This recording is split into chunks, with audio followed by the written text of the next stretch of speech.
नमस्कार दोस्तों, मैं विकास आप सबका स्वागत करता हूं मेरे चैनल में। आज हम बात करेंगे कि वृष लग्न की कुंडली में प्रेम विवाह के योग जो हैं वो किन स्थितियों में बनते हैं।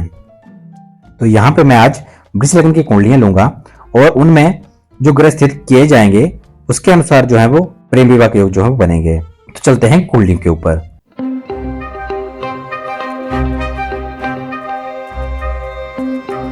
तो पहली जो कुंडली मैंने यहाँ पे ली हुई है वहां पे मैंने जो बुध ग्रह है उसको मैंने पहले भाव में रखा हुआ है और दूसरा जो है स्थिति जो है वो सप्तम भाव में है।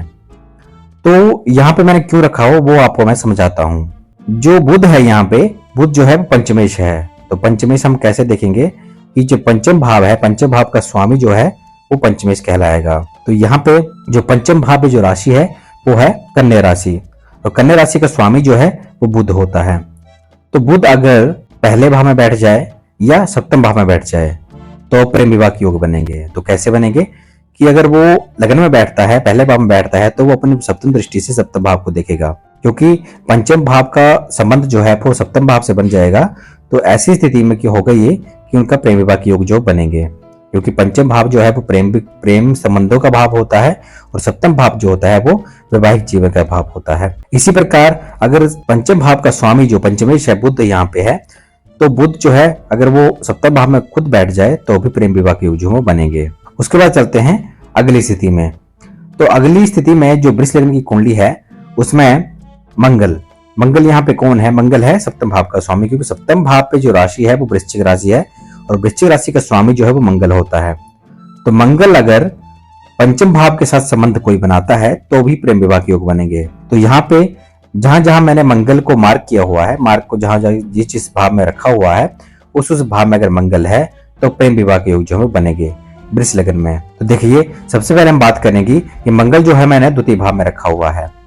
तो द्वितीय भाव में इसलिए रखा हुआ है क्योंकि द्वितीय भाव से वो अपनी चतुर्थ दृष्टि से पंचम भाव को देखेगा, क्योंकि मंगल से हम अगर गिने तो मंगल पहला, दूसरा, तीसरा और चतुर्थ जो दृष्टि है वो पंचम भाव में पड़ रही है, तो भी प्रेम विवाह के योग बनेंगे। उसके बाद अगर मंगल खुद जो है वो पंचम भाव में बैठ जाए तो भी प्रेम विवाह के योग बनेंगे, क्योंकि वो सप्तम का स्वामी होके पंचम में बैठ रहा है। तो यहाँ पे भी अगर मंगल की स्थिति बनी हुई है आपकी कुंडली में, अगर आपकी वृष लग्न की कुंडली है और आपकी कुंडली में जो मंगल की स्थिति वो यहाँ पे बनी हुई है पंचम भाव में, तो भी प्रेम विवाह के योग जो वो बनेंगे। उसके बाद देखें तो यहाँ पे मंगल जो है अगर दसम भाव में बैठ जाए तो भी प्रेम विवाह के योग बनेंगे। वो इसलिए क्योंकि मंगल जो है अपने अष्टम दृष्टि से पंचम भाव को देखेगा, क्योंकि अगर हम यहां से गिने तो यहाँ पे 1, 2, 3, 4, 5, 6, 7 और 8, तो अष्टम दृष्टि से मंगल जो है वो पंचम भाव को देख रहा है। उसके बाद देखें तो मंगल जो है उसकी स्थिति जो मैंने रखी हुई है वो 11वें भाव में रखी हुई है, क्योंकि 11वें भाव से वो अपने पूर्ण दृष्टि सप्तम दृष्टि से पंचम भाव को देखेगा। तो अगर ऐसी स्थिति आपकी कुंडली में मंगल है तो आपके प्रेम विवाह के योग बनेंगे। अब चलते हैं अगली कुंडली की तरफ। तो वृष लग्न की कुंडली में अगर स्थिति इस तरह से है कि जो पंचमेश है और सप्तमेश जो है वो साथ में बैठे हुए हैं, युति बना के बैठे हुए हैं, तो भी प्रेम विवाह के योग बनेंगे।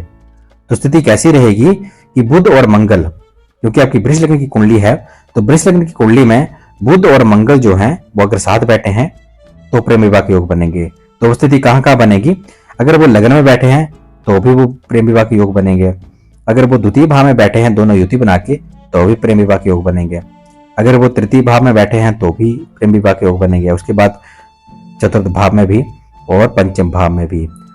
षष्टम भाव में कुछ दिक्कत रहती है, यहाँ पे जो फल है वो उस तरीके से नहीं मिल पाते जिससे प्रेम विवाह के योग जो है वो पूर्णता बने। तो अगर षष्टम भाव में ये स्थिति बनती है तो भी दिक्कत आती है।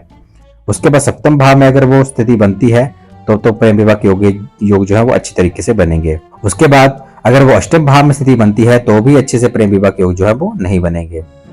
उसके बाद नवम भाव में है तो भी योग बनेंगे, दसम भाव में है तो भी योग बनेंगे, 11वें भाव में है तो भी योग बनेंगे और 12वें भाव में अगर स्थिति है ऐसी तो थोड़ी सी कमी आती है, कुछ दिक्कत आती है। प्रेम विवाह के योग बन जाते हैं लेकिन परेशानियां आती हैं, दिक्कतें आती हैं।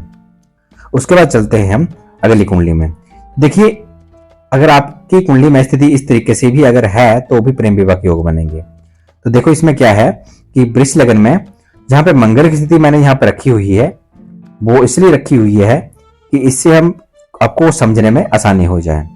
इसमें जो स्थितियां हैं, मंगल कहीं भी हो सकता है। इसमें क्या करना है कि जो बुध और मंगल हैं, अगर बुध जो है अपनी दृष्टि से, पूर्ण दृष्टि से मंगल को देखे तो भी प्रेम विवाह के योग बनेंगे, या फिर मंगल किसी तरीके से बुध को देखे, या तो दोनों एक दूसरे को देखें।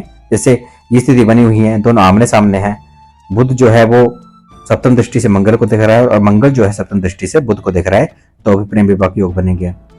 मतलब अगर दोनों एक दूसरे को देखते हैं तो भी ये एक प्रकार की युति ही बनी, तो भी वो योग बनेंगे। और अगर दोनों में से कोई एक भी अगर देखता है दूसरे को, तो भी प्रेम विवाह के योग बनेंगे।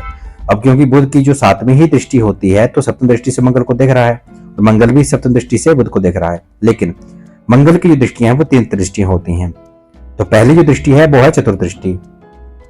मंगल जो है अपनी चौथी दृष्टि से अगर बुध को देखता है तो भी प्रेम विवाह के योग बनेंगे। जैसे इस कुंडली में मंगल अगर लगन में बैठा है और लगन से हम गिने 1, 2, 3 और 4, तो बुध जो है अब चौथे नंबर पे आता है, तो वो चतुर्दृष्टि से मंगल जो है वो बुध को देख रहा है, तो भी प्रेम विवाह के योग बनेंगे। दूसरा, अपने अष्टम दृष्टि से, मंगल की 8वीं भी दृष्टि होती है, तो अगर मंगल 8वीं दृष्टि से बुध को देखता है तो भी प्रेम विवाह के योग जो है बनेंगे। और ये स्थिति जो है वो अलग भी हो सकती है, हो सकता है जो मंगल है वो यहाँ पे हो और बुध जो है वो यहाँ पे हो, तो भी वैसी स्थिति बनेगी।